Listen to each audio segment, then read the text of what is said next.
గణేష్ విగ్రహాల నిమజ్జనానికి సంబంధించి ట్రాఫిక్ నియంత్రణ భద్రతా పరంగా అన్ని అవసరమైన చర్యలు తీసుకోవడం జరిగిందని జిల్లా పోలీస్ కమిషనర్ సాయి చైతన్య పేర్కొన్నారు. ఈ పవిత్ర వేడుకను సురక్షితంగా శాంతియుతంగా నిర్వహించుకునేందుకు అందరూ సహకరించాలని ఆయన తెలియజేశారు. జిల్లాలో గణేష్ నిమజ్జనోత్సవం సందర్భంగా బాసర, ఉమ్మడి బ్రిడ్జి, బోధన్, బోర్గం తదితర ప్రదేశాలను జిల్లా పోలీస్ కమిషనర్ సాయి చైతన్య పర్యవేక్షించారు.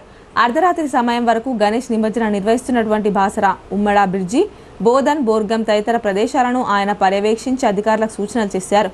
సందర్భంగా వినాయక చవితి ఉత్సవాలు శాంతియుతంగా భక్తి శ్రద్ధలతో జరిగేందుకు పోలీసు శాఖ విస్తృతమైన బందోబస్తు ఏర్పాట్లు చేసింది.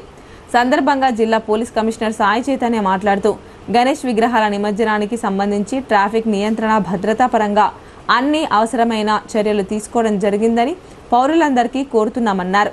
గణేష్ నిమజ్జనం శోభాయాత్రతో పాటు గణేష్ నిమజ్జనంలో భక్తులు జాగ్రత్త చర్యలు పాటించాలని ఆయన సూచించారు. ఎవరైనా అనుమానాస్పద వ్యక్తులు కనిపిస్తే వెంటనే తమకు సమాచారం అందించాలని ఆయన కోరారు. మద్యం సేవించి గణేష్ శోభాయాత్రలో పాల్గొనకూడదని, అలాంటి వారిపై కఠిన చర్యలుంటాయని ఆయన హెచ్చరించారు.